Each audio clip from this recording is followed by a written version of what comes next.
আল্লাহ জাহান্নামের পরিচয়ে বলেন, ফাআম্মা মান খাফফাত মাওয়াজিনুহু ফাউম্মুহু হাবিয়া।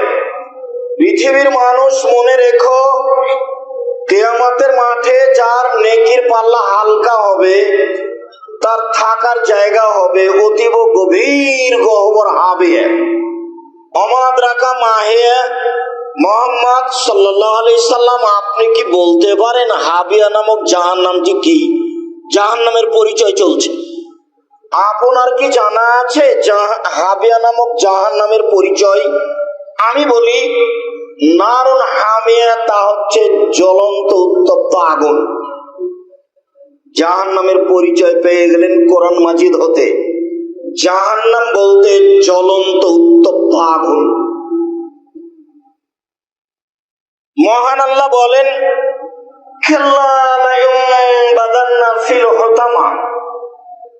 কখনো নহে, অবশ্যই অবশ্যই তাকে চূর্ণ বিচূর্ণকারী হোতামা নামক জাহান্নামে নিক্ষেপ করা হবে। অমাদ্রাকা মাল হোতামা। মুহাম্মদ সাল্লাল্লাহু আলাইহি সাল্লাম, আপনি বলতে পারেন কি হোতামা নামক জাহান্নামটি কি? তার পরিচয় কি আপনার জানা আছে? আমি বলি, নারুল্লাহিল মুকাদা, তা হচ্ছে জ্বলন্ত উত্তপ্ত আগুন। একই উত্তর। সাউসলিহে সাকার, অচিরে আমি তাকে সাকার নামক জাহান্নামে নিক্ষেপ করব। অমাদ্রাকা মা সাকার। মুহাম্মদ সাল্লাল্লাহু আলাইহি সাল্লাম, আপনি কি বলতে পারেন সাকার নামক জাহান্নামটি কি? আপনার কি সাকার নামক জাহান্নামের পরিচয় জানা আছে? আমি বলি, লা তুবকি ওয়ালা তাদার। সাকার এমন একটি জাহান্নাম যা মানুষকে ছাড়বেও না, যা মানুষকে মারবেও না। এই কথাটাই আল্লাহ আর এক জায়গাতে বলেছেন, লা ইয়ামুতু ফিহা ওয়ালা ইয়াহইয়া। জাহান্নামে মানুষ মরবেও না, জাহান্নামে মানুষ বাঁচবেও না। এটা কি হলো তাহলে? তার নাম জাহান্নাম। কোনদিন 2-1 মিনিট ভেবে দেখেছেন? কান্নাকাটি করা দরকার, সময় বের করা দরকার। আত্মীয় স্বজন চলে গেছে, আমিও সিরিয়ালে এসেছি। এত আপনাকে বেয়াড়া হয়ে চলার কি প্রয়োজন? একটা দিনই বৈঠকে এসে বাইরে দাঁড়িয়ে গল্প করার কি প্রয়োজন? একটু ধৈর্য হয় না কেন? কেন এর সাথে গল্প করেন? কেন দোকানে আড্ডা পিটেন? সারা রাত কি বক্তব্য চলবে? আমি চলে যাওয়ার পরে আবার যদি 10টা কথা শোনার চেষ্টা করেন তাহলে তা সহজ নয়। আবার একটা দিন বের করা সহজ নয়।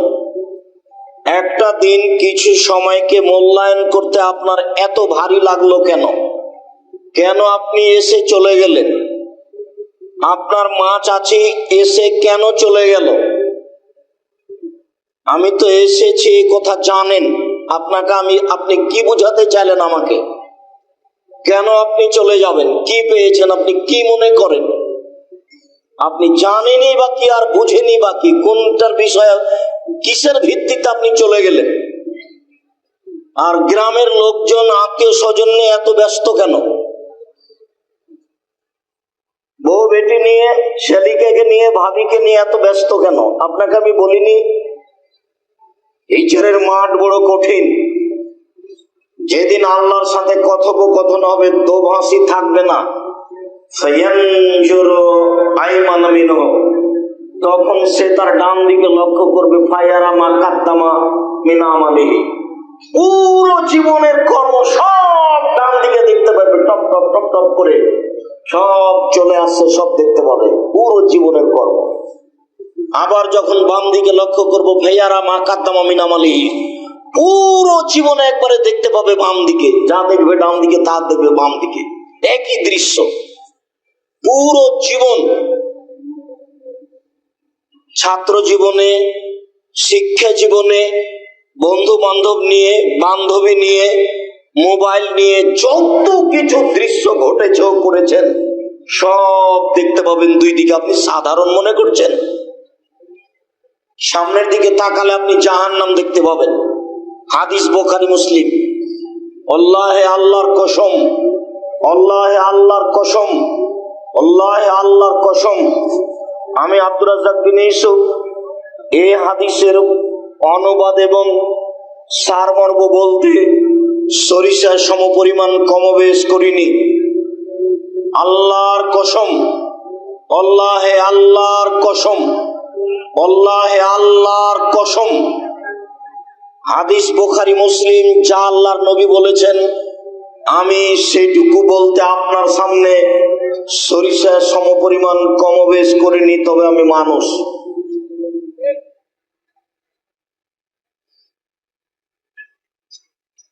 সময়ের একটু দাম দিতে শিখেন, নিজেকে ধৈর্যশীল করে গড়ে তোলার চেষ্টা করেন। সংক্ষিপ্ত কথা, জাহান্নামের পরিচয় কোরআন মাজিদ থেকে শেষ করলাম।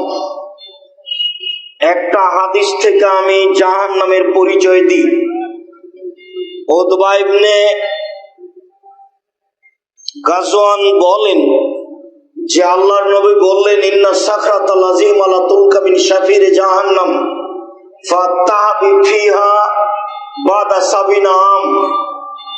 একটা কয়েক কোটি মন ওজনের পাথর যদি জাহান্নামের মুখে এইভাবে ছেড়ে দেওয়া হয় তাহলে নিচে পৌঁছিতে 70 বছরের বেশি সময় লাগবে।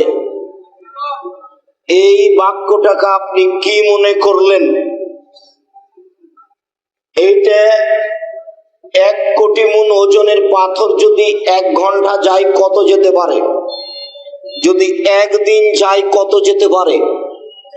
যদি 1 বছর যায় তাহলে কত যেতে পারে? 70 বছর গেলে কত পথ যেতে পারে? আপনাকে আমি কি দিয়ে বুঝাবো জাহান্নাম কত গভীর? আবার আল্লাহর নবী বলছেন মুনাফিক যে সেই থাকবে জাহান্নামের নিচে, হিন্দু থাকবে, এই কথা আল্লাহর নবী বলেননি, আল্লাহ বলেননি, তবে ও জাহান্নামে যাবে। ইহুদি খ্রিস্টান থাকবে, এ কথা আল্লাহর নবী বলেননি, তবে ও জাহান্নামে যাবে। সবচেয়ে নিচে থাকবে জাহান্নামে ওই যে মুনাফিক, যে মিথ্যা কথা বলে, যে কথা লাগায়, যে আর একজনের পিছে ছুটাছুটি করে, যে গরম বকরির মতো, গরম বকরি মানে যে পাঁঠা খুঁজে, একই আল্লাহর নবী গরম বকরি বলছেন। এর স্বভাব যেটা, মুনাফিকের স্বভাব সেটা। আল্লাহর নবী বলছেন গরম বকরি একবার এই পালে যায় পাঁঠা খোঁজার জন্য, একবার এই পালে যায় পাঁঠা খোঁজার জন্য। হাদিস বুখারী মুসলিম। সরিষার সমমান ত্রুটি নেই। এই গরম বকরির চরিত্র যা, মুনাফিকের চরিত্র তাই। এই কথা আমি বলিনি, এই কথা আজকের নয়, আজ থেকে নিয়ে 1450 বছর পূর্বেকার বলা, মুহাম্মদ সাল্লাল্লাহু আলাইহি সাল্লামের মুখের বাক্য এটা। পৃথিবীর সবচেয়ে দামি মানুষ, পৃথিবীর সবচেয়ে সম্মানী মানুষ, যার জন্য জান্নাত ব্যস্ত, শুনুন, জাহান্নাম খুব ভয়াবহ জায়গা। জাহান্নামের পরিচয়ে সংক্ষিপ্ত একটু জাহান্নামীর কথা বলি। আল্লাহ নবী বলছেন ওয়াইন্না গিলজা জিলদাহু ইসনানে আরবাউনা জেরা। একজন জাহান্নামীর গায়ের চামড়া হবে 42 হাত মোটা। ইসনানে আরবাউনা জেরা, 42 হাত মোটা চামড়া। ওয়াইন্না জিরসাহু মিসলা উহুদিন, তার দাঁত হবে উহুদ পাহাড়ের মতো। উহুদ পাহাড় 4 কিলোমিটার প্রশস্ত, 8 কিলোমিটার লম্বা। নিচে কত কিলোমিটার আছে তা মানুষ জানে না। তাহলে উহুদ পাহাড় কত বড়? বড় তা বিবরণ দিতে পারলাম না, শুধু পারলাম যে তার প্রশস্ত কত আর লম্বা কত, তবে নিচে কত আছে সেইটাকে জানে। তো দাঁতটা হবে উহুদ পাহাড়ের সমান, ও থাকে যে মিশ্র বাইজা, আর পুরো রান হবে বাইজা পাহাড়ের সমান। বাইজা পাহাড় হলো 39 কিলোমিটার লম্বা।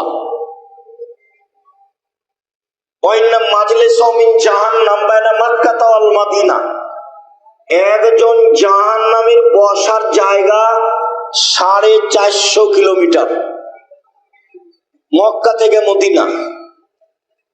একজন জাহান্নামীর বসার জায়গা যদি 450 কিলোমিটার হয়, আর প্রতি হাজারে যদি 999 জন মানুষ জাহান্নামে যায়, তাহলে পৃথিবীর শুরু থেকে নিয়ে শেষ পর্যন্ত যত মানুষ এসেছে, যত মানুষ আছে, যত মানুষ আসবে, সবার যদি হাজারে 999 জন লোক জাহান্নামে যায়, আর একজনের বসার যদি জায়গা 450 কিলোমিটার হয়, তাহলে জাহান্নাম কত বড়।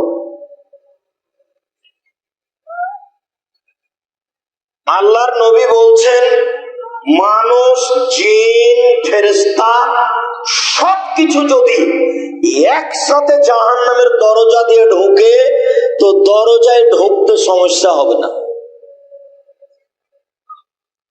বিচারের মাঠে জাহান্নাম থাকবে, জান্নাত থাকবে, আল্লাহ থাকবেন, ফেরেশতা থাকবেন, মানুষ থাকবে, জিন থাকবে, পশু প্রাণী থাকবে, সব কিছু থাকবে। কিয়ামতের মাঠ কত বড়।